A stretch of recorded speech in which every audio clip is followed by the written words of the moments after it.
Hello students. आज की class में मैं आपका नया चैप्टर स्टार्ट कर रहा हूँ, वेक्टर अलजेब्रा। ठीक है, इस चैप्टर के अंदर हम वेक्टर के बेसिकली तो वेक्टर के बारे में ही पढ़ेंगे ज़्यादातर। ठीक है, तो बेसिक समझा रहा हूँ मैं आज इसका कि कोई भी क्वांटिटीज़ हम डेली लाइफ में जो यूज़ करते देखते हैं, कोई भी क्वांटिटीज़ वो दो तरह की होती हैं। एक स्केलर क्वांटिटी होती है और एक वेक्टर क्वांटिटी होती है। स्केलर क्वांटिटी होती हैं जिनका केवल मैग्नीट्यूड होता है, उनको हम स्केलर क्वांटिटी बोलते हैं। और अगर जिन क्वांटिटीज़ का मैग्नीट्यूड प्लस डायरेक्शन भी होगी, उसको हम वेक्टर क्वांटिटी बोलेंगे। जैसे फॉर एग्जांपल डिस्टेंस है, डिस्टेंस। ठीक है, तो डिस्टेंस की यूनिट आप सबको पता मीटर होती है, तो दैट इज़ स्केलर क्वांटिटी। ठीक है, इसी तरह डिस्टेंस की जगह अगर हम कहते हैं डिस्प्लेसमेंट, अब डिस्प्लेसमेंट होता है ए से बी प्लेस पर हमने किसी चीज़ को डिस्प्लेस किया, लेकिन डायरेक्शन के साथ, टुवार्ड्स ईस्ट, नॉर्थ, साउथ या नजफगढ़ से उत्तम नगर। तो मतलब एक डायरेक्शन होगी डिस्टेंस के साथ। तो डिस्टेंस में अगर हम डायरेक्शन भी ऐड कर दें तो दैट इज कॉल्ड डिस्प्लेसमेंट, और displacement is a vector quantity. इसी तरह स्पीड, तुमने देखा होगा बसों के ऊपर लिखा होता है गति सीमा 40 किलोमीटर पर आवर। ठीक है ना, तो दैट इज स्पीड। लेकिन अगर मैं कहता हूँ ये बस नजफगढ़ से उत्तम नगर की तरफ जा रही है 40 किलोमीटर पर आवर की स्पीड से, तो दैट इज कॉल्ड वेलोसिटी। तो उसको हम वेलोसिटी बोलेंगे, और वेलोसिटी जो होती है बेटा वो दैट इज वेक्टर। तो 40 kilometre per hour towards north, towards east, तो मतलब स्पीड, इस स्पीड के साथ कोई ट्रैवल कर रहा है और डायरेक्शन के भी दे दे तो दैट इज़ वेलोसिटी। और वेलोसिटी जो होता है दैट इज़ वेक्टर क्वांटिटी। इसी तरह कोई टाइम है, टाइम को आप सबको पता है, टाइम को मेजर करने की यूनिट आप सबको पता है क्या होती है। ठीक है, टाइम आवर्स में, मिनट में, सेकंड में यूज़ करते हैं हम, तो that is only scalar quantity. Length हो गया, मास। अब मास आप सबको पता है, कोई भी जो ऑब्जेक्ट है स्पेस ऑक्यूपाई करता है उसको मास बोलते हैं। और जो वेट है वो होता है अर्थ की जो ग्रेविटेशनल फोर्स है, जिस फोर्स से अपनी तरफ किसी ऑब्जेक्ट को खींचती है, उसको वेट बोलते हैं। तो अगर लिखा हुआ है 10 ग्राम, खाली ग्राम लिखा आ रहा है तो दैट इज़ मास, उसको हम मास कंसिडर करेंगे, ग्राम यूनिट होगी। लेकिन अगर 10 ग्राम के साथ वेट भी लिखा आ रहा है या डब्ल्यू लिखा आ रहा है तो दैट इज़ वेट, और वेट इज़ ए वैक्टर, ये ध्यान रखना। इसी तरह एरिया हो गया, वॉल्यूम हो गया, टेम्परेचर, टेम्परेचर आप सबको पता है सेल्सियस या फ़ारेनहाइट से यूज़ करते हैं आप। ठीक है, मनी, पैसा, वोल्टेज, वर्क डन। ये आगे जाके हम पढ़ेंगे कि वर्क डन जो होता है दो वेक्टर की डॉट प्रोडक्ट होते हैं, फोर्स वाला वेक्टर, डिस्प्लेसमेंट वाला फैक्टर।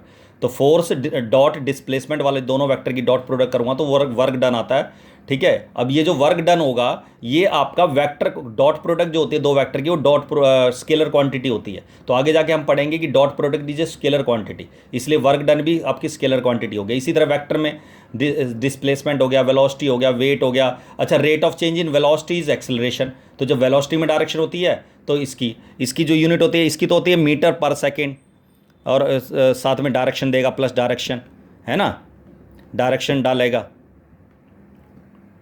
कुछ ना कुछ। अच्छा, इसमें इसकी होती है मीटर पर सेकंड स्क्वायर, जो rate of change in velocity with respect to time, that is acceleration. ठीक है, तो acceleration is also vector quantity. Force, ठीक है, फोर्स जो होता है वेक्टर होती है। ठीक है, वेक्टर होती है। अच्छा, electric field in intensity, it is also vector quantity.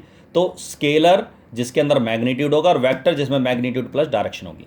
अब आता जी वेक्टर को कैसे डिफाइन करेंगे। वेक्टर को डिफाइन करते हैं, ए directed line segment is called a vector. Directed line segment से मतलब अगर हमने एक सेगमेंट लिया तो एक ऑब्वियस है दो पॉइंट होंगे जरूर, एक इनिशियल पॉइंट होगा और एक टर्मिनल पॉइंट होगा। तो और इसमें एरो भी होगी, डायरेक्टेड होगी, डायरेक्शन होगी जरूर। तो और इसको हम स्मॉल लेटर से भी रिप्रेजेंट कर सकते हैं।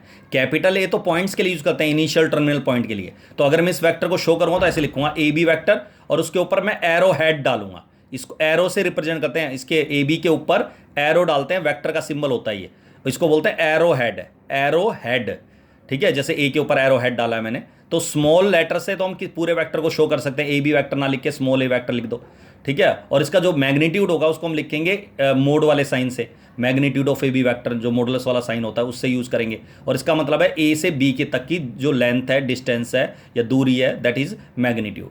क्लियर है यहाँ तक। अच्छा, कोई भी लाइन है, क्योंकि लाइन में कोई ना तो फिक्स डायरेक्शन होती है और ना ही मैग्नीट्यूड होता है फिक्स, तो इसलिए ये वेक्टर नहीं होता। और जो रे होती है इसमें एक फिक्स डायरेक्शन तो होती है, लेकिन मैग्नीट्यूड ना हो, फिक्स मैग्नीट्यूड ना होने की वजह से रे जो होगी, रे that is also not a vector. रे भी वेक्टर नहीं होती, लाइन भी वेक्टर नहीं होती। लेकिन हाँ, रे के ऊपर कोई रे ड्रॉ कर रखी है, उसके ऊपर मैंने एक इनिशियल टर्मिनल पॉइंट दोनों प्लॉट कर रखे हैं, इनिशियल ए हो गया, बी टर्मिनल हो गया, तो that is a vector, A B is a vector. Clear है यहाँ तक? अब आता है जी टाइप ऑफ वेक्टर्स, ठीक है। तो सबसे पहला जो वेक्टर है वो है जीरो या नल वेक्टर। ऐसा वेक्टर जिसका मैग्नीट्यूड जीरो होगा दैट इज जीरो वेक्टर। और ऐसे वेक्टर वो होते हैं जिसका इनिशियल और टर्मिनल पॉइंट कोइंसाइड करता है। इनिशियल और टर्मिनल पॉइंट एक ही होगा, दोनों सेम हो गए, A vector, B vector, that is zero vector. तो जीरो वेक्टर या नल वेक्टर, और इसको हम शो करते हैं जीरो के ऊपर वेक्टर का साइन डाल के, ठीक है, इसको जीरो वेक्टर को या ए वेक्टर से, और इसका जो मैग्नीट्यूड होता है वो जीरो होता है। क्लियर है यहाँ तक? ये एक अपवाद है जीरो वेक्टर, जिसमें ये एक ऐसा वेक्टर होता है जिसकी डायरेक्शन स्पेसिफाइड नहीं होती, ठीक है, उसको हम फिक्स डायरेक्शन नहीं डाल सकते क्योंकि उसका इनिशियल और टर्मिनल पॉइंट एक ही होता है, या उसको ये कह दो मैग्नीट्यूड जीरो। तो मैग्नीट्यूड अगर जीरो है तो उसका एक कोई डायरेक्शन उसके अंदर नहीं होती, ठीक है। तो ये एक अपवाद है जिसमें डायरेक्शन हम जनरली नहीं लेंगे, ठीक है। तो जीरो वेक्टर या नल वेक्टर, लेकिन वेक्टर होता है, ये एक एक्सेप्शनल है या यूँ कह दो एक अपवाद है। अब आता है इसके अलावा, जीरो वेक्टर के अलावा जो भी वेक्टर होते हैं उनको बोलते हैं proper vector. Other than the zero vectors are proper vector, ये होते हैं प्रॉपर वेक्टर, बाकी जो पढ़ेंगे हम। तो यूनिट वेक्टर जैसे उसमें से एक यूनिट वेक्टर होता है जिसका मैग्नीट्यूड 1 होता है, और उसको हम ऐसे कैप लगाते हैं, इसको कैप बोलते हैं। जो हमने जो ये जो डाला सिंबल, ये आपका कैप का सिंबल है, ठीक है। तो ये इसका मतलब है मैग्नीट्यूड 1 होगा, that is the unit vector. अब जैसे ये एक वेक्टर मैंने प्लॉट कराया, इसको मैंने ये प्लॉट कर दिया, 5 इक्वल भाग में डिवाइड कर दिया। मान लीजिए एक यूनिट है, 2 3 4 5, तो ये एक ए वेक्टर है, ए के ऊपर वेक्टर डाला है, तो इसका मतलब ये एक ऐसा वेक्टर है जिसका मैग्नीट्यूड 5 है।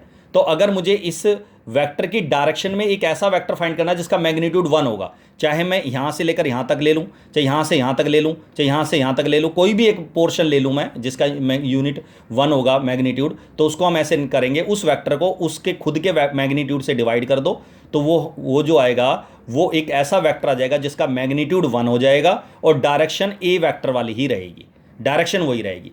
इक्वल वेक्टर्स, जिसमें ऐसे दो वेक्टर जिसमें मैग्नीट्यूड इक्वल होगा और डायरेक्शन जो होगी वो सेम होगी, सेम डायरेक्शन वाले वेक्टर, ठीक है। जैसे ये दोनों मान ले लेंथ दोनों की बराबर है, तो डायरेक्शन भी दोनों की मैंने सेम लिया, तो ये इक्वल वेक्टर है।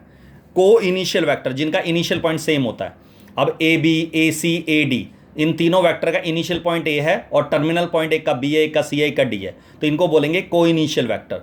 को टर्मिनस वेक्टर, जिनका टर्मिनल पॉइंट जैसे कि नाम से लग रहा है टर्मिनल पॉइंट एक ही होगा, जैसे A B vector, C B vector, D B vector, A B B की तरफ होना चाहिए, सेम टर्मिनल पॉइंट सेम होना चाहिए, तो तीनों वेक्टर का टर्मिनल पॉइंट बी है, तो दैट इज को टर्मिनस वेक्टर। क्लियर है? उसके बाद आता है जी नेगेटिव ऑफ ए वेक्टर। किसी भी वेक्टर का अगर हम, जैसे ए बी वेक्टर है, अब ए से बी की तरफ डायरेक्शन लूंगा तो ये ए बी वेक्टर हो गया, लेकिन अगर मैं इसको बी ए वेक्टर लिखूंगा तो ए बी वेक्टर और बी ए वेक्टर में क्या फर्क है? बस खाली डायरेक्शन का फर्क है। तो बी से ए की तरफ डायरेक्शन जाएगी, तो ये नेगेटिव होता है। मतलब अगर हम डायरेक्शन, मैग्नीट्यूड दोनों का बराबर है, मतलब अगर मैं कहूं ए बी वेक्टर का जो मैग्नीट्यूड है, मैग्नीट्यूड और बी ए वेक्टर का जो मैग्नीट्यूड है वो इक्वल है, दोनों का मैग्नीट्यूड बराबर है, बट डायरेक्शन अपोजिट हो जाएगी, तो उसको बोलेंगे नेगेटिव ऑफ ए वेक्टर। एक आता है जी फ्री वेक्टर। फ्री वेक्टर होते हैं जिनका इनिशियल पॉइंट स्पेस के अंदर स्पेसिफाइड नहीं होता।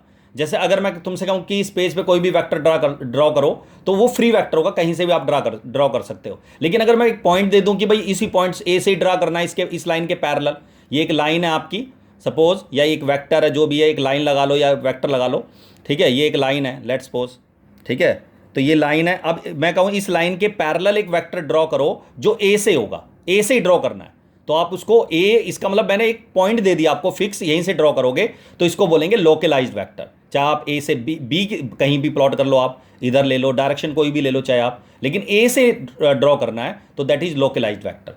तो इसका मतलब जिसका इनिशियल पॉइंट स्पेस के अंदर स्पेसिफाइड होगा वो फ्री लोकलाइज्ड वेक्टर, और स्पेसिफाइड नहीं होगा उसको फ्री वेक्टर। जनरली हम इस चैप्टर में ज़्यादातर जो पढ़ेंगे वो फ्री वेक्टर पढ़ेंगे। लाइक वेक्टर ऐसे डिफरेंट वेक्टर जो एक गिवन लाइन के मतलब एक ही डायरेक्शन, जिनका डायरेक्शन सेम होगी, मैग्नीट्यूड अलग अलग हो सकता है, इसका मैग्नीट्यूड, इसका मैग्नीट्यूड, इसका मैग्नीट्यूड, मैग्नीट्यूड डिफरेंट होगा लेकिन डायरेक्शन सेम होगी, उसको लाइक वेक्टर। अनलाइक वेक्टर जो डिफरेंट डायरेक्शन में होंगे, अपोजिट, डिफरेंट नहीं, अपोजिट डायरेक्शन वाले वेक्टर्स को अनलाइक वेक्टर बोलेंगे। जैसे एक की डायरेक्शन ये है तो इसके अपोजिट डायरेक्शन, नहीं तो डिफरेंट डायरेक्शन तो ये होगी, जैसे एक वेक्टर ये हो गया, एक ये हो गया, अब ये डिफरेंट डायरेक्शन है लेकिन ये अनलाइक नहीं है, तो ये अनलाइक वेक्टर्स नहीं है। अनलाइक वेक्टर होता है जब अपोजिट डायरेक्शन वाले जो वेक्टर्स होंगे, अनलाइक वेक्टर। इसी तरह कोप्लेनर वेक्टर, ऐसे वेक्टर जो एक किसी भी पूरे प्लेन पर, मतलब इस किसी सरफेस वाले सारे वेक्टर को मैं कोप्लेनर वेक्टर बोलूंगा। तो कोप्लेनर वेक्टर होता है जो हम ये जितने भी अभी स्पेस पे जितने वेक्टर मैंने ड्रॉ कर रखे हैं वो सारे के सारे कोप्लेनर हैं। तो कोप्लेनर होते हैं एक ही प्लेन वाले सारे वेक्टर, उनको कोप्लेनर वेक्टर बोलते हैं। ठीक है, उसके बाद आता है जी collinear vector. Collinear vector important भी है, एक यूनिट वेक्टर हो गया, कोलिनियर वेक्टर हो गया, इंपॉर्टेंट है। कोलिनियर वेक्टर होता है या पैरेलल वेक्टर भी कहते हैं इनको, ऐसे वेक्टर जिनकी डायरेक्शन मतलब कि जो एक गिवन लाइन के पैरेलल होंगे। कोई लाइन है, कोई लाइन दे रखी होगी, उसके पैरेलल जितने भी वेक्टर्स होंगे वो आपके कोलिनियर वेक्टर होंगे। अब चाहे मैग्नीट्यूड उनका अलग अलग हो, डिफरेंट मैग्नीट्यूड हो, डायरेक्शन अपोजिट हो, डिफरेंट डायरेक्शन तो नहीं कह रहा मैं, ठीक है। कोलिनियर वेक्टर पैरेलल वेक्टर कह सकते हैं इनको आप। तो अब जैसे ये वेक्टर है, इसकी डायरेक्शन इधर है, इसकी डायरेक्शन इधर है, तो ये दोनों वेक्टर आपस में क्या है, पैरेलल या कोलिनियर वेक्टर। तो कोलिनियर पॉइंट्स अलग होते हैं, कोलिनियर पॉइंट होते हैं एक ही लाइन वाले वेक्टर पॉइंट्स, लेकिन ये वेक्टर है तो वेक्टर मतलब पैरेलल वेक्टर है। कोलिनियर वेक्टर का मतलब होता है जो आपस में पैरेलल होंगे या एक गिवन लाइन के पैरेलल जितने भी वेक्टर होंगे, चाहे उनका मैग्नीट्यूड अलग अलग हो, चाहे उनकी डायरेक्शन अपोजिट हो, उनको सभी को कोलिनियर वेक्टर बोलूंगा मैं। अब कोलिनियर वेक्टर की कंडीशन होती है कि अगर दो वेक्टर को प्रूव करना आ जाए कि ये कोलिनियर है, तो एक वेक्टर दूसरे वेक्टर का लैम्डा टाइम्स होता है, प्रोपोर्शनल होता है, दुगना होगा। जैसे अगर लैम्डा 2 हो गया, लैम्डा की जगह 2 रख दिया, तो ए वेक्टर और बी वेक्टर की डायरेक्शन तो बराबर है, ठीक है, लेकिन मैग्नीट्यूड में डबल का फर्क आ गया। मैग्नीट्यूड अब बी वेक्टर का मैग्नीट्यूड अगर 3 यूनिट है तो एक ए वेक्टर का मैग्नीट्यूड 6 हो जाएगा। और अगर ए लैम्डा की वैल्यू -2 होगी तो उनकी डायरेक्शन भी अपोजिट हो जाएगी, नेगेटिव हो जाएगा।